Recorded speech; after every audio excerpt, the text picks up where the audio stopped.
On continue avec cette troisième capsule de la série Connais-toi. On va voir aujourd'hui la conscience émotionnelle. Très souvent, il y a des émotions qu'on ne veut pas vivre, tout ce qu'on appelle les émotions négatives. Et en fait, il n'y a aucune émotion qui soit négative. Chaque émotion nous vient parler de nous, vient nous parler de l'état émotionnel que l'on a envie de vivre et comment cet état émotionnel va venir impacter, bien entendu, nos relations. Alors il est évident que des émotions comme la colère, la tristesse, la honte, la rancœur, la culpabilité, etc., eh bien, on n'a pas envie de les vivre. Pourquoi ? Parce qu'elles viennent nous faire souffrir, elles viennent nous torturer. Et pour autant, ces émotions, eh bien, si elles sont là, c'est qu'elles ont besoin d'être vécues et qu'elles vont nous dire beaucoup de choses sur nous. Dans émotion, si on découpe, ça fait emotion, l'énergie du mouvement. Les émotions, c'est ce qui nous met en mouvement. Vous avez déjà senti cet état quand on est enthousiaste, qu'on a envie de faire plein de choses, eh bien ça nous pousse de l'avant. Et quand on est déprimé, eh bien, on a envie de rester au fond de son lit. D'accord ? En tout cas, ça vient susciter un état d'être.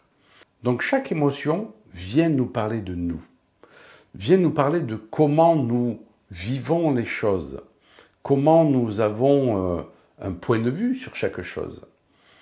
Donc chaque émotion, je dirais aussi, est liée à un état mental. Je prends un exemple. Si quelqu'un vient vous faire une réflexion, qui vient vous toucher, qui vient vous heurter, qui vous met en colère, si vous prenez les choses personnellement, eh bien sûr que ça va peut-être engendrer de la colère. Si vous savez en fait, profondément, intimement, que cette personne en vous disant ça, eh bien elle vient aussi parler d'elle-même. Elle vient aussi quelque part vous éclairer sur quelque chose que vous pouvez aussi améliorer, même si la chose a été mal dite, d'accord ?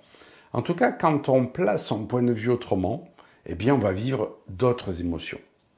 Et donc, nos émotions nous parlent de notre manière de voir la vie, de voir notre environnement, de voir les autres, de voir les relations.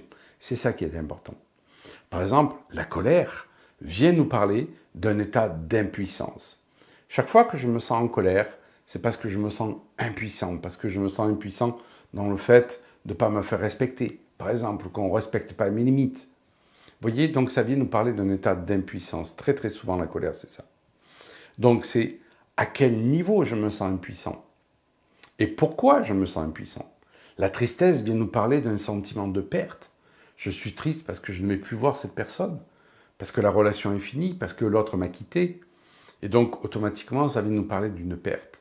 Et cette perte vient nous parler aussi, donc, de cette difficulté qu'on peut avoir à se sentir complet dans notre vie et avancer avec cette plénitude et cette complétude. À savoir que, eh bien oui, nous sommes sur Terre avec des choses que nous allons avoir et des choses que nous allons perdre. Et nous allons partir nus, donc nous aurons tout perdu, sauf les expériences que nous aurons vécues et l'enrichissement de notre âme.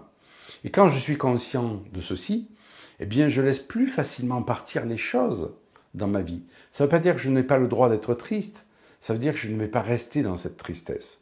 Donc des émotions, toutes les émotions, sont là pour être vécues. Cependant, ce qui est intéressant, je dirais ce qui est essentiel, c'est de ne pas être, je dirais, conditionné entièrement par ces émotions. J'ai le droit d'être triste parce que, eh bien, une relation se termine, mais rester des années dans cette tristesse, en fait, ne va pas servir ma vie. Et c'est ce dont je vous parle, c'est de ne pas être piloté par vos émotions. Et ça s'appelle la maîtrise des émotions. Très souvent, des personnes disent « Oui, mais moi, je vais maîtriser mes émotions, donc je ne vais rien laisser passer. » Non, ça, c'est absolument pas du tout de la maîtrise. C'est du déni, tout simplement. Ça me rappelle un premier cours de tai chi que j'ai pris avec un gars qui était très très connu dans le milieu, il avait écrit plein de bouquins. J'ai fait un cours avec lui. Parce que sa phrase qu'il a eue donc, dans son cours, ça a été « Si vous avez de la colère, surtout, étouffez-la. » Waouh! Et connaissant effectivement ce que fait le fait de ne pas exprimer une émotion, eh bien elle s'imprime, je me suis dit non, il ne va pas pouvoir m'apporter des bons conseils, c'est pas possible. Donc je suis parti. Donc une émotion, elle est là pour être exprimée. Mais attention, ce n'est pas contre l'autre que l'on doit l'exprimer. Et c'est en ça que la communication, je dirais, non violente est super, super intéressante parce que justement, elle est là pour nous permettre d'exprimer notre ressenti et non pas accuser l'autre à travers le tu. Pourquoi? Parce que le tu tue. Alors pas en tutu de danseuse, bien sûr. Voilà. Bon, quoi qu'il en soit,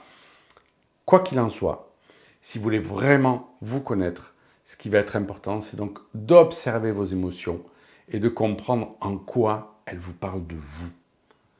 En quoi elles vous parlent d'un sentiment de perte, un sentiment d'impuissance, un sentiment de culpabilité, donc la capacité à se fustiger, à se donner des coups et à ramener entièrement la responsabilité sur soi.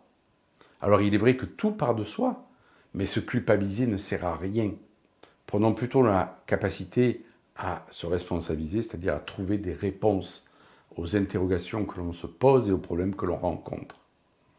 Voilà, c'était donc la capsule sur la gestion des émotions. Je vous donne rendez-vous demain pour la prochaine capsule.